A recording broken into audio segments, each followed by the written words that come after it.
All right. Hello, everybody. I am here to read the next chapters to you, chapters 8 and 9. Okay? I'm actually getting this done before Monday. Give you guys a little more time over the weekend to listen, okay? If you so choose. So, the Swordsmith is the name of chapter 8, okay? All right. I'm going to do the best I can with my stuffy nose, and I hope you guys are enjoying this beautiful weather today on this Friday. So my windows are open, so you might hear cars and things in the background, okay? At the royal farm, there were 5 more longhouses like the one that had received us on our first night below Eden Ridge, all of them new built and smelling of raw timber, and so roughly thatched that in times of storm the rain drove through and spat into our fires and soaked the bracken and skins of our sleeping places. We did something about that ourselves as time went by, adding another layer of furs and broom to make the roofs within reason watertight. And there we were, lodged, 50 warriors to a longhouse, and as many of their shield bearers as could pack in with them, while the rest of us slept in the foreporch and lofts wherever we could find space in the farm buildings round about. From the very first, the 300 were divided into troops of 50, and the fosterling saw to it that each troop contained men from all the kingdoms, that there might be no danger of cross loyalties to tribe or territory coming between troop and troop. And of course for us, their shield bearers, it was the same. We began our training almost without realizing that we did so, for in those early days much of it was the same as the training for manhood that we had known among our own hills. Running and wrestling, the use of sword and spear, javelin and bow. It was Morian, always the inventor in our midst, who brought out some of the stories of Artus having used fire arrows in the taking of some Saxon stronghold, and set to work with linen rags soaked in pitch until he had achieved arrows of a like kind, one of which set fire to a store shed roof and gained him the name Morian the Fiery, which he bore from the time forth. Cavalry training came later, but even that, at first, was of a familiar kind. The 300 trained sometimes by troops, sometimes all together as one war band, and we, of course, did not train with them, not as yet. But we underwent all the same schooling on the same practice grounds at the foot of the town ridge, shouted at by the same war-scarred veterans of bygone battles, and at night, serving our warriors in the hall, we shared the same food and firelit and harp song. And by the end of the first few weeks, we had begun to knit together into something whole and complete. The 300 had begun to call themselves the Champions, because that was the name by which men spoke of Arto's band of cavalry. We were never the champions, but the bonding was for us also. I have known much the same thing since at another time and in another place, but that was the first time, and the first time for anything can only come once. Okay. Some while past noon of the sweltering day, it was still early summer, but thunder had been mustering among the hills all morning without being able to bring itself to the point of a storm break, and the sunlight was thick and heavy, and the river levels quivering in the heat haze. A knot of us were sprawling within the thin shade of the alder trees at the edge of the practice grounds, waiting for our lords and masters, who were at their running and wrestling out on the open turf. Nearest of all the wrestlers, Gothrin and Cynan were heving and straying at each other like a pair of antler-locked stags. And close behind them, Cyran, the youngest of the three brothers, had taken on Lilf from behind the old northern wall, a long, lean Pict, sandy-haired and tattooed on breast and shoulders with the blue spiraling patterns of his people. I could see the blue spirals leap and quiver with the movement of the straining muscles under the skin. I could hear the whistling breaths and the pad of bare feet on turf as men shifted their stance. But it had been going on for a long time, each victorious wrestler moving up at the end of his bout to take on the winner of another pair, and we, waiting with our lord's clothes and rough linen towels to rub them down, were growing bored.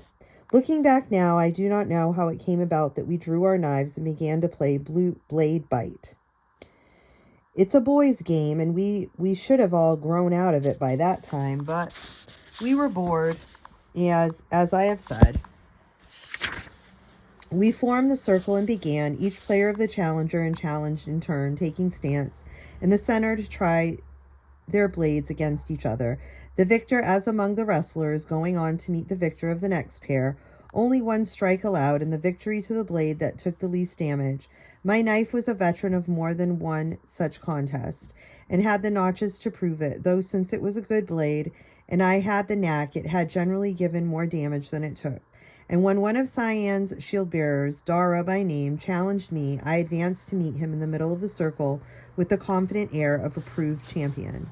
I remember the sharp clash and rasp as our blades met, and truly he suffered the deepest notch. I mind the shout going up and the comparing of blades, but in that moment of impact I had felt something spring loose in the hilt. And when I looked to see what was amiss, being beaten about the shoulders in congratulation by my fellow shield-bearers the while, I found that one of the rivets holding the horn plates of the grip in place had sprung under the shock of blade meeting blade. Con was standing on the outskirts of the group looking on. He seemed to spend a lot of time looking on from the outskirts in those days. Having no place of his own, he ran errands for everybody, tended horses, burnished harness and gear, fetched and carried, and was beginning to wear a sullen look, a down-tailed look, like a masterless dog. I had noticed it for a while past, but had not known what to do about it. I called him over and held out my knife. Con, look at you. This has sprung a rivet there. Take it up to Furcos, the weaponsmith. Ask him to set it to its rights, and wait you till it be done.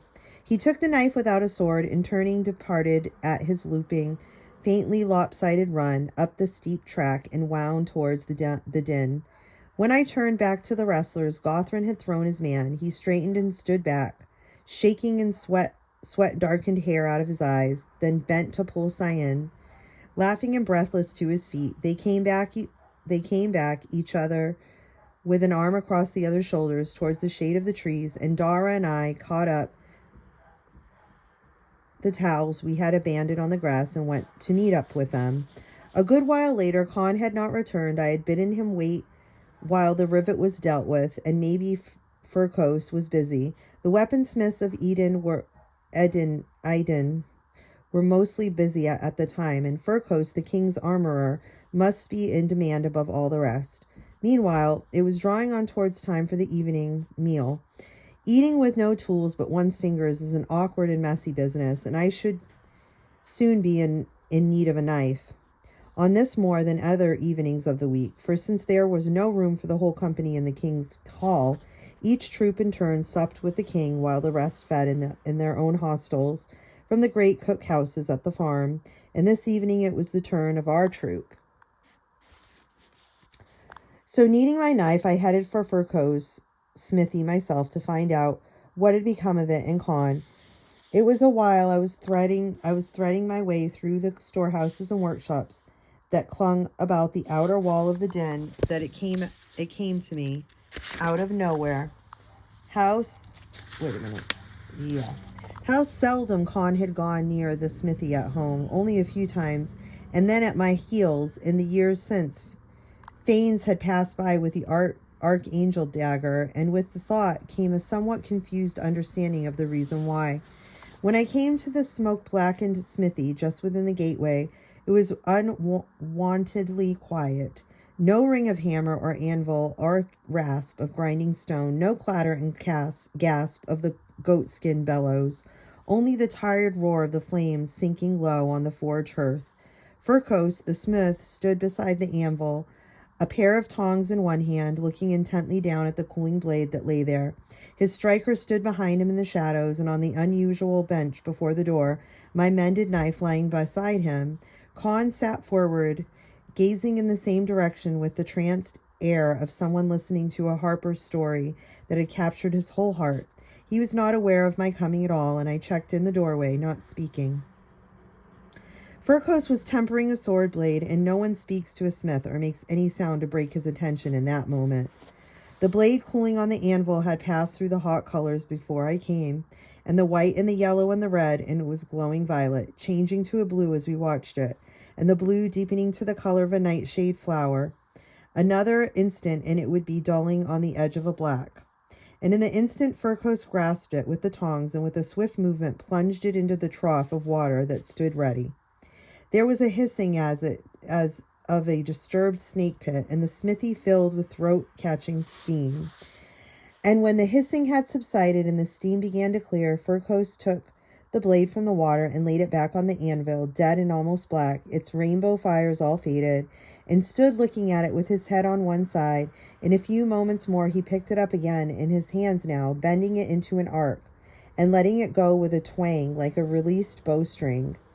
"Reckon she'll do," he said, and he laid it down again. All through the smithy the watchers let their breath go, and the tension fell slack. Con looked up and saw me and scrambled to his feet, catching up the mended knife. "I lost count of time," he said. I took back the knife and thrust it into my belt. "I thought that might be the way of it." He looked suddenly stiff and bitter. "I am sorry. I forgot." "You forgot too much," I said, making my voice rough, anything to stop him saying what I thought he might be going to say. Something about being my bond servant. And he shut his mouth in a straight line. The smith looked up from the blade on the anvil and said with a quiet kindliness, Aye, well, another day, when maybe your lord can better spare you." He smiled a little, consideringly, his head still on one side. "Whether you have it in your hands or your head in another matter, but I'm thinking you have it in your heart, the making of a swordsmith. We could be finding out." A short while later, having got Con safely outside, I led the way across the crowded outer court to a certain place on the far side where the timber ramparts, ending on either side, left a gap between the two black outcrops of the rock, where the solid ground ended as abruptly as though sliced with an axe and fell sheer to the jagged mass of scree and rock and rough turf far below. There was some story about Epona, the mother of foals, having leapt her white mare from it, or maybe leapt from it herself in her mare form, in the years when the hills were new and she had raised the great rock for a fortress, and it had been kept unwalled and open ever since, in case she should pass that way again. Men tended to keep well and clear of this place, though for the occasional accident happened, and when it did, it was still said, even in these days of the White Christ, that the Great Mother had called in her price for Dine Eden Rock. So the midst of the gap, well away from either side, made a good place for a private talk, a thing not easily come by in the crowded din. Con followed me, dragging the telltale leg a little, and sat down by my side, both of us with our feet hanging into nothingness. But when I turned towards him, he looked back at me with his hot eyes and a mouth still shut in a straight line. "Oh, don't be such a bird-wit," I told him. "I had to stop you blurting out whatever it was." "Whatever it was," he echoed. I did not answer at once. The idea that had blown into my head on the way up from the practice ground had flowered during those moments of the smithy while the sword blade cooled from the violet to the blue. But it was still very new, so new that I needed a few moments more to get used to it and sort it out before I passed it on to Con himself.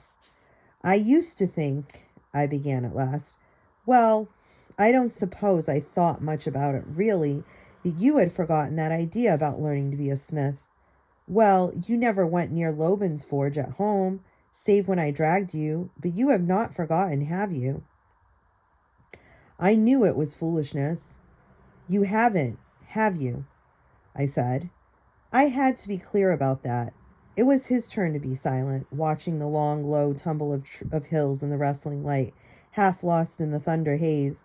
Behind us, the outer court was growing yet more crowded as men gathered and began to drift towards the mead hall. The smell of the hot meat wafted from the cookhouse. It would not be very long before I had to go. He pulled his gaze back from the distant hills. No, I haven't, he said simply. Then listen.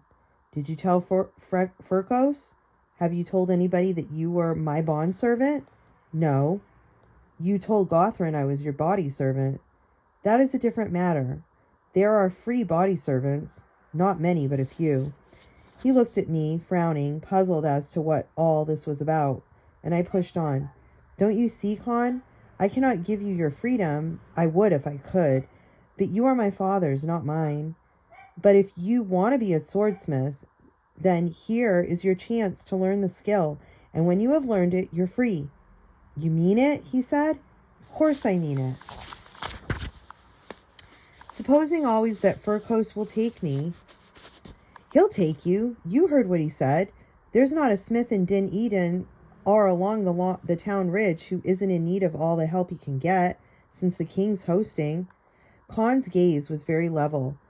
If it is forbidden for a bondsman to learn the smith's craft, then it must be forbidden for a smith to teach him. If I ask him, I must tell him what I am. No, I told him. That's why I had to stop you spewing it out, back there in the smithy. He said stubbornly. To go to him and ask him to take and train me without telling him would be a thing without honor. I was so exasperated I could have taken him by the shoulders and shaken him until his his back teeth fell out, if we had not been sitting on the edge of Epona's leap. But the thing needed more careful hard handling than that. Listen, I said. If you tell him and you keep your precious honor bright and shining, he will do one of two things. Either he will turn you away, and every smithy on Eden Ridge will do the like, or he will take you all the same, and may bring trouble on his head by doing it. He may have heard it anyway from someone else. Leland knows. Neither Leland nor anyone else is likely to have been interested enough to tell him. If anyone does, he can always deny having heard it, as long as neither of you nor I have told him. That way, if trouble comes, it will fall where it belongs, on my head. On mine also. No, for being a bondman, you have no choice but to do as I bid you, I told him ruthlessly. Con said, if I may not share the trouble, I will not share the lie. And I saw that there would be no shifting him. So be it, I said. If the trouble comes, I will throw you to the wolves to save my own hide. That makes you happy? The horns of feasting were sounding from the hall, and we scrambled to our feet and back from the edge. That makes me happy, oh my brother and my lord, he said with a sudden warmth like laughter in the back of his throat. I spun him around and gave him a push between the shoulders. Then go you and ask him, and God speed you in your asking. I watched him walk away back towards Fresco's smithy, then turned and headed for the hall. I no longer had a body servant. I had never wanted one, come to think of it. I remembered my annoyance on the day of my father had handed him over to me. I only had a friend, much simpler than trying to combine the two. I have always liked things to be plain and uncomplicated. Okay. Now on to chapter 9. Ordeal by wakefulness. Let me just take a sip of my water. Okay. Summer went by, and in the croplands below the din, the barley was tall and turning pale, and the birdsong beginning already to fall silent in the deep-layered valley woods. Our first weeks of weapon training were over, and we were beginning to work with the horses, learning the lessons of cavalry, to function together as wings and squadrons under our own troop leaders. Though the leaders still changed from day to day, until with time the natural leaders began to emerge, Among the champions, no man held command because he was his father's son, but only because he was the best fitted for it. And the son of one valley chieftain might have the command over the sons of the great kingdom, such as Strathclyde. The fosterling is yet handling us in double harness with the king's bodyguards, saw to that. So, on the moors and the low heather hills around the Eden edge, we were being tempered from the rough riders we had mostly been among our own hills into ordered and disciplined cavalry, such as Artos might not have disowned. With javelins and blunt-tipped lances, we learned the opening moves of combat. We learned how to draw an enemy after us until it was too far from its own lines, how to deal with the spears of an enemy on foot. Under the guidance of men old in the ways of horse warfare, before most of us were even born, we taught our horses the lessons that they had also had to learn, training them to stand steady in the face of a hostile crowd and brandished weapons, to use their own forefeet as weapons. That comes easy to any stallion and even the geldlings, but the mares had to be taught. To charge through banks of burning brushwood, listening to their rider more than their natural fear of fire. And much of this training we took it all together, champions and shield bearers alike, so that when the time came, no matter how the fighting went, we should each be able to bear whatever part was needful. We learned and practiced together, of course, the use of the 3-man arrowhead, the warriors riding ahead as though into battle, while the rest of us remained mounted and ready in the rear, the moves by which, if our warriors' horses were slain, one of us took up his own horse to replace it, returning on foot. If the warrior was slain, one went up to take his place, the other still remaining in reserve. And if the warrior was sore wounded, both of us went up, one to bring him off, the other to take his place. It sounds like a simple enough matter, but it is less simple than it sounds. To come up always on the right side of the rider, to have one's sword arm free, to get a frightened and angry horse under control, or a wounded man across one's saddle bow in the midst of a whirlpool of men and horses takes a good deal of practice. Gothram played the part wholeheartedly, and I mind, and so did those. Sometimes it was Tiulu who played the enemy, but we got into the way of it after a while. I saw very little of Con in those days. Furcoast had taken him into his smithy to work with the goatskin bellows when need arose, but also to learn the craft, and the smith was a hard taskmaster. But at the odd times when we would snatch a few words together, Con had the look of a man who has found his own path to follow. I tried to be glad of that and not to miss quite his quiet company. Well, I was forming other bonds, as I had said, and I had other things to think about. Towards the time of the Lammas fires, Ciridig the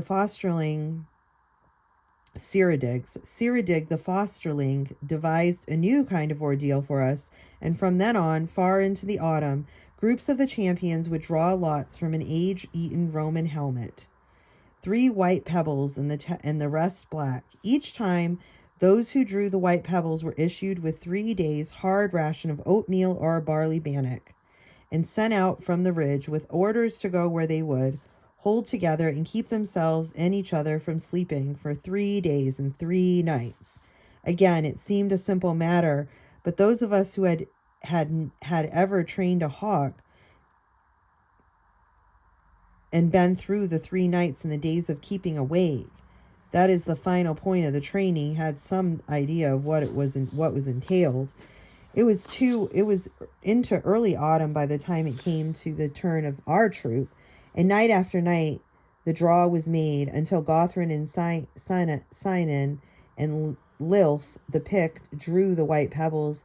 They divided up the shield bearers according to their own whim, as had become the custom. I had hoped to be with Leland, who had become a friend by that time, but our lords thought otherwise, and I found myself cast with Dara and with one of Lilf's shield bearers, Hull by name, whom I scarcely knew.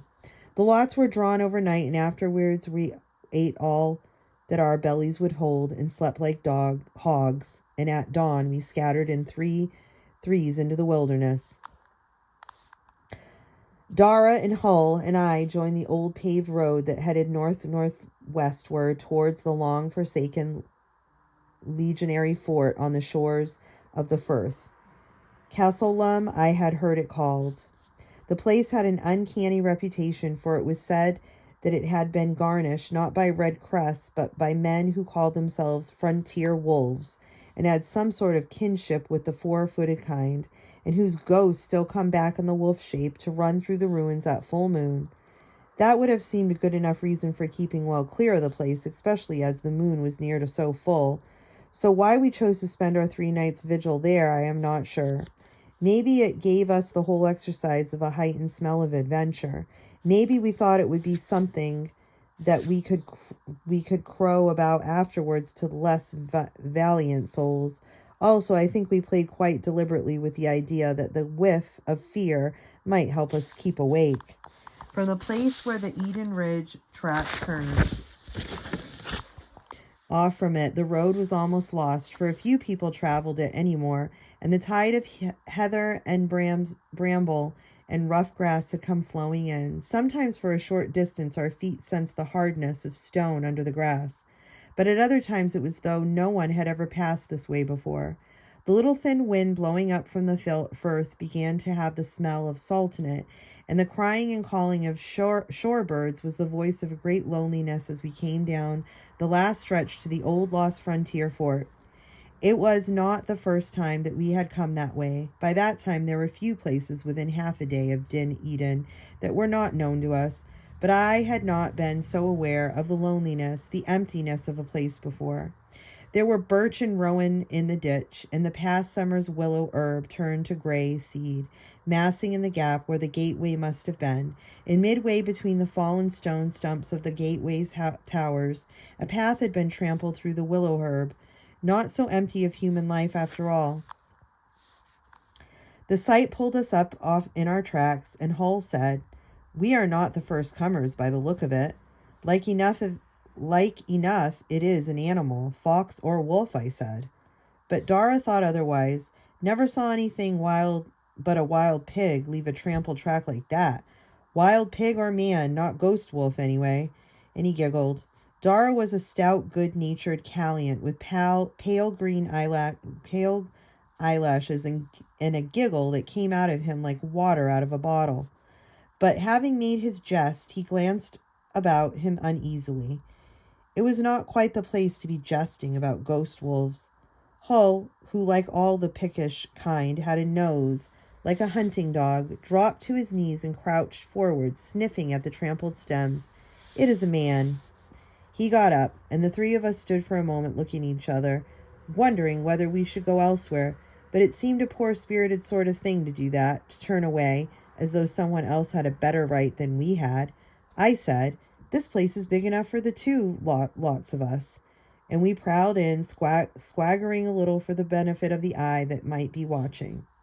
We had taken our time on the way, and it was a while past noon, and it seemed to us, especially with others beside ourselves, loose in the old fort, that the first thing to do was to find our quarters for days and nights to come, somewhere that would give shelter from the possible wild weather, and that could be defended in case we need.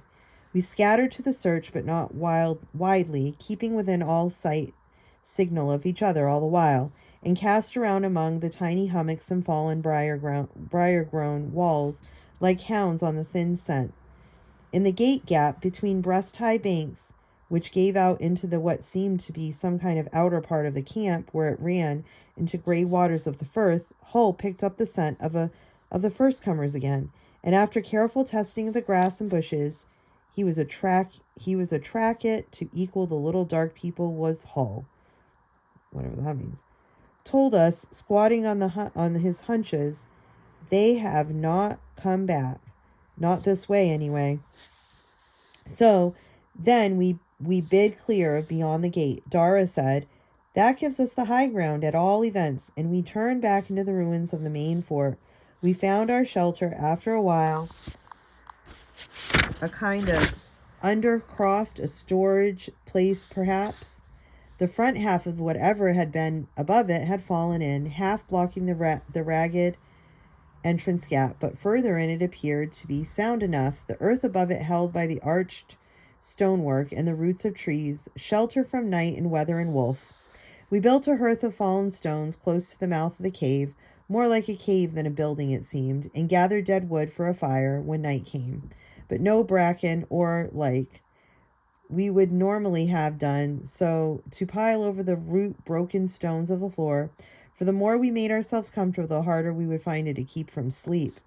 We went down to the burn that ran through its steep gorge below the western rampart, and drank and filled the leather bottle we had brought with us, where the water ran clear and deep above the remains of a paved ford. There was an upright stone I mind marking the place where an old track from the fort must have entered the water heading westward, a black stone dappled with gray and golden lichen. I set my hand on her rounded pole and got an old uncanny feel that she was used to be touched of men's hands in passing. That must have been a long, long ago. We came back to the cave and built and lit our fire, with Dara strike a light to kindle the spark. The sparks fell onto the dry fern fronds, and the dead twigs caught, and Hull stooped and blew between his hands onto the licking tongues of flame. And as we fed it with longer and longer sticks and branches, the fire on our hearth caught and flared up, casting its light a little way into the cave as the daylight outside faded. Picking out stones and dragging coiled tree roots in the faces of the three of us gathered about it, we undid the bag of barley bannock we had brought and measured out a third. With neither meat nor a knob of honeycomb, it was dull eating, but it stayed our hunger. We finished up every crumb, and we put the bag safely aside for tomorrow night and the night after, then sat and looked at each other, listening to the wind that had begun to rise outside. The first night went easily enough. All of us were well used to missing a night's sleep now and then, for one reason or another, hunting or mead drink or turn of wolf guard over the lambing pens. We told stories that first night, feeding our small fire sparingly to make the wood store last, each of us bringing out tales from among our own hills. I told of Branwen, who was wedded to a king, Iriu, and carried back to his kingdom across the western waters and misused and abandoned, and how at last she won back to her own land, and of her vengeance that followed after. I told of Gwaine, up Nud, and the wild hunt, tales with which old nurse had used to frighten Lunid and me on a windy autumn nights when we lay in our beds listening to the hound babble of the gray geese flying over. Dara told of a queen of Strathclyde, Lagengirth by the name, how she gave a ring to the king had given her to a warrior lover. The king saw the ring on his hand. He could not have made sense between his ears. He cannot have made much sense between his ears, that warrior lover. And with drugged wine, caused him to fall into a deep sleep, and while he slept, took the ring from his finger and threw it in the river. Then he asked the queen why she no longer wore it, and when she made an excuse, saying that it was too big for her hand and she feared to lose it, flew into a passion, accused her of having given it to another man, which after all was the truth, and threatened her with death if she did not instantly bring it to him. Making some desperate excuse, she managed to gain a breathing space until the next morning, and as soon as the king had left her, she ran to the holy man who lived nearby and begged him to help her. The holy man took pity on her, and maybe he was thinking that a queen would make a useful friend, and bade her send a fisherman down to the river with orders to bring her the first fish that took his line. The fisherman went down to the river and cast his line, and a fish came up and took the bait. He carried the fish to the queen, and when she and her maidens opened it, there inside, gleaming in the first light of morning, was the king's golden ring. It was a good story, and Dara, who enjoyed anything that savored of gossip, put much rich and colorful detail into it. But myself, I liked better the strange, uncanny tales that Hull told that night. They were not easy to follow, for since he was of the Pictish people, his native tongue was not ours, and though he spoke our tongue none so ill, he pronounced much of the words strangely, and beside the stories themselves were as many stranded and interwoven as the tentrails of the white bindweed or the patterns tattooed on his own breast and shoulders. Stories from a world that still counted wealth and cattle and bondswomen as older world than mine or Dara's, a shadow world in which even the ghosts and the water horses and battling heroes seemed stranger than ours. It was after one of Hull's stories and that I needed to go outside and make water. I did not much care for the idea, for he had peopled the dark beyond the fire glow with too many strange and hair-lifting things, and I would have gone only just beyond the cave entrance, but not wishing to admit myself scared by a brain's ghost story, I made myself go further, half across the old fort. It was so, though the thin, spitting rain, I glimpsed a blink of firelight away from the northern gate, so I knew where the other three had made their lair, and I wondered on the way back whether they had seen the blink of our fire also into the damp and windy dark. I wondered also who they were, those other three, maybe Leland and his two fellows, maybe our own three warriors, but there had been more than one set of white pebbles drawn that last night. It might be something to pass the time with later to find out. At first light, we went down to the burn again and drank and doused our heads to wash the night fuzziness out of them in the cold, swift running water. Then we returned to the cave and the question of what we should do with the daylight hours until we could eat again. We could have spent some of the time in setting makeshift traps in the hopes of catching something to sweeten the evening bannock. And there was a sense of ritual on us, but the barley cake that had been issued to us was proper food for the vigil. Also, I think we wanted to use the time to do something, make something that would leave our mark of our having been there. We could rebuild a wall, I said, standing in the cave mouth and looking about at the traces of old footings breaking like outcrops through the grass. The rain had stopped and the early light was waking sterling colors in the fallen stones. Which one? Hull asked. I'm thinking there was enough and more than enough to choose from. Any one, I said. It makes no odds. Dara let out his bubbling laugh. We could build a cairn and stick the bannock cloth on top of it for a banner. Too showy, I said, and thankfully Hull agreed with me. A wall would be of more use. Use for what? In the name of light? Dara grinned at us. To keep the ghosts out. To keep us from going to sleep, I said. Either will serve for that. Let's toss for it and let the gods of Calsolum choose. And I fished in my pouch for the only coin I had on me. So we tossed for it, and the gods of Calsolum chose a wall. Close before our cave were the remains of a very small enclosure, a store shed maybe. At the nearer corner, the wall stood pretty near elbow high. At the lower end, it was almost lost under rank grass.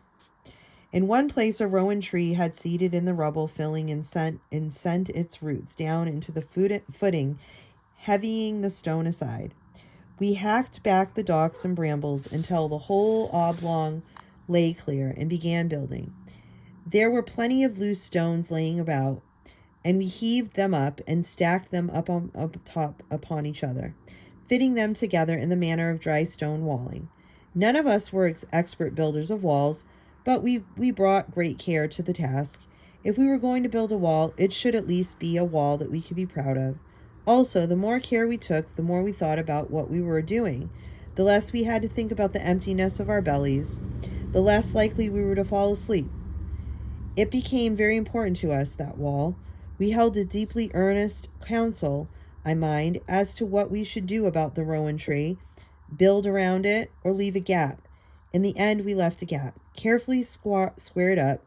Hull, with his feelings for curves, would have had us build around it, but we were two against one. That was towards the end of the day, and all things were just becoming just a little unreal, to me at least. But I was pleased to find that I was not at all sleepy. That was when, heaving up yet another stone, I saw something scratched on the underside of it and rubbing off the staining lichen. With the heel of my hand, I saw it was a running wolf, not properly carved, but crudely scratched, as though with the point of a dagger, yet with something of life in it all the same. I squatted down it and across my knee to look at it more closely. I was still aware of the world around me, the others still busy on the wall, and the crying of gulls whirling over my head, but the wolf was blurring a little on my sight, fading and yet at the same time growing towards life. Wolf running among trees. And when Hall had me by the shoulder, shaking me back to the wakefulness. Oh wait, did I skip a page? Yeah, no. That night, our second night without sleep, in a hazy in my mind, looking back, I have wondered more than once why we did not come to the agreement and just take turns, one to keep watch while the others two slept. None of us could have betrayed the other two without also betraying ourselves. But we did not, nor did I believe that any of the rest of us did so. We kept faith with the orders we had been given and go through the slow, dragging hours somehow, as best we could.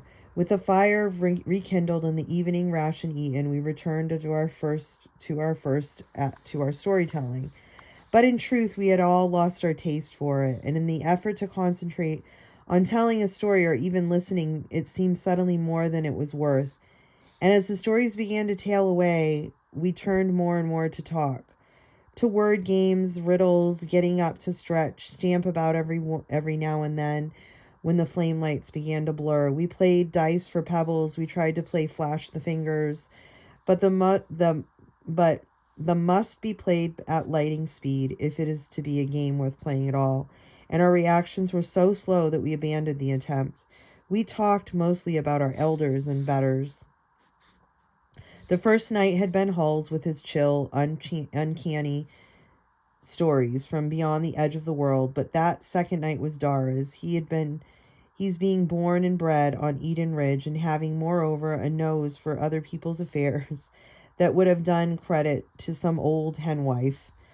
From him that night I came to know things about the royal household and the king's Telu, and I and the champions, and I had not known or known only vaguely and piecemeal before. I learned that what lay behind the white mark of the thrall ring on the neck of the Anderson, the poet, how he had been taken captive by the Saxons when on an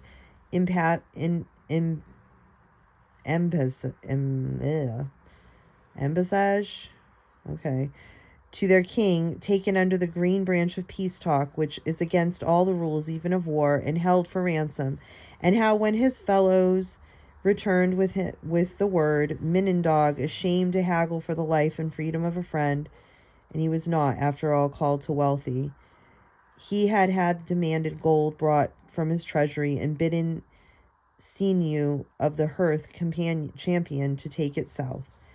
Dara, who was feeding dry sprigs of last summer's heather into the fire as he talked, looked up as an eyebrow cocked in half-question. We knew the man, Hull and I nodded. We knew the man, Sinew, son of Leoric Hen, and the grim little fighting man who had most of us believed would take the Frostring's place as the captain of the king's bodyguard when he left to lead the champions on the war trail. Go on, Hull said, leaning closer with his arms gripped around his knees. And Dara went on, This is a ransom that should have been paid with spears. Sinew said, but he had his orders, and he took the ransom goldsmith with a band of warriors for an escort, and one of the merchant's kind who knew something of the Saxon tongue to act as an interpreter. I did not even wonder if the merchant was Fanes of Syracuse. I simply assumed without question that it was. They came to the court of the Saxon king, and he received them well enough to his great hall.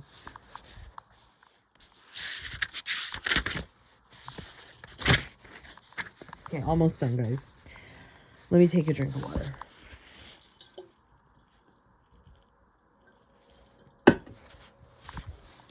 When the gold was on the high table, he swore, that the captive had escaped and claimed that the gold was due to him and all the same for calling off the hunt and leaving him free to live or die as the fates decreed.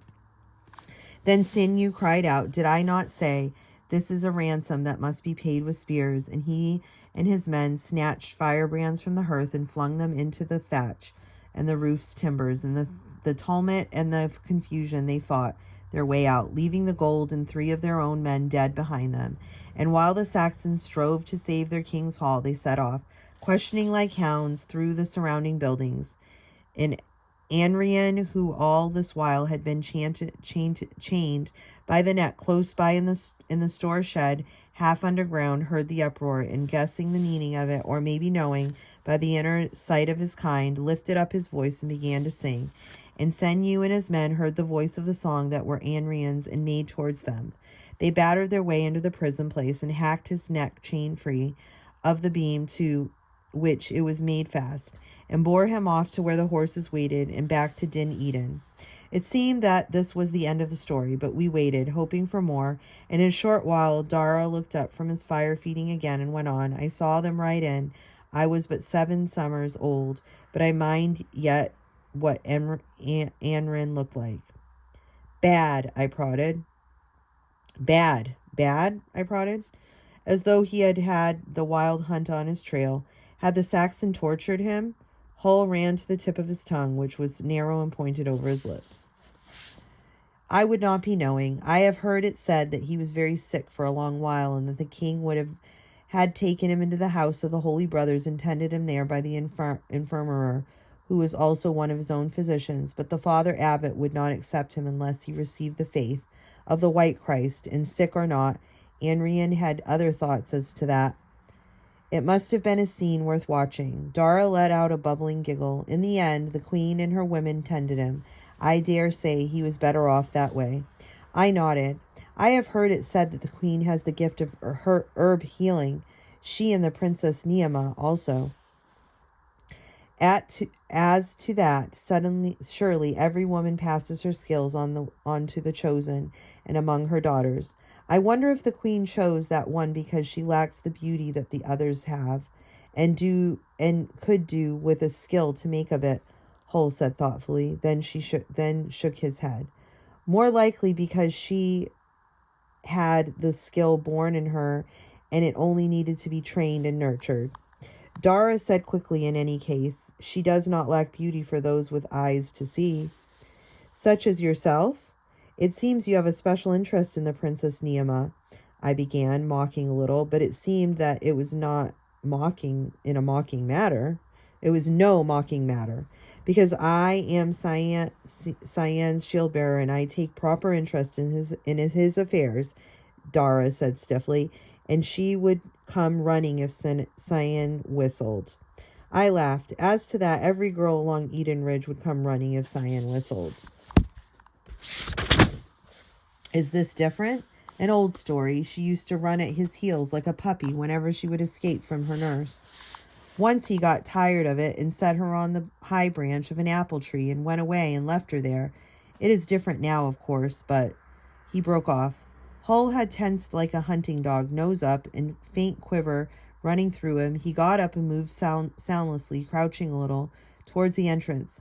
Dara and I waited, straining over ears, ready to spring after him. And I'll not deny that the thought of ghost wolves was chill for the moment in the back of my neck, though it was far from more likely a spy from the party beyond the north gate. Then Hull was back, and squatting down again in the place beside the fire. "What was it?" we asked him. He shook his head. "Something. Man. It is gone now." After a while of listening for it to come back, we broke silence, began to talk again, but of different things that mattered little and are gone from me. But when the darkness thinned and we went into our first light of morning, a bright knot of rowan berries lay exactly in the midst of our newly walled enclosure. "It seems that we have had visitors in the night," I said. "Maybe tonight we should return the visit." Okay, guys, so that was chapter 8 and chapter 9. Okay? So I will see you guys on Tuesday. Have a good weekend. Okay, guys? Blessings.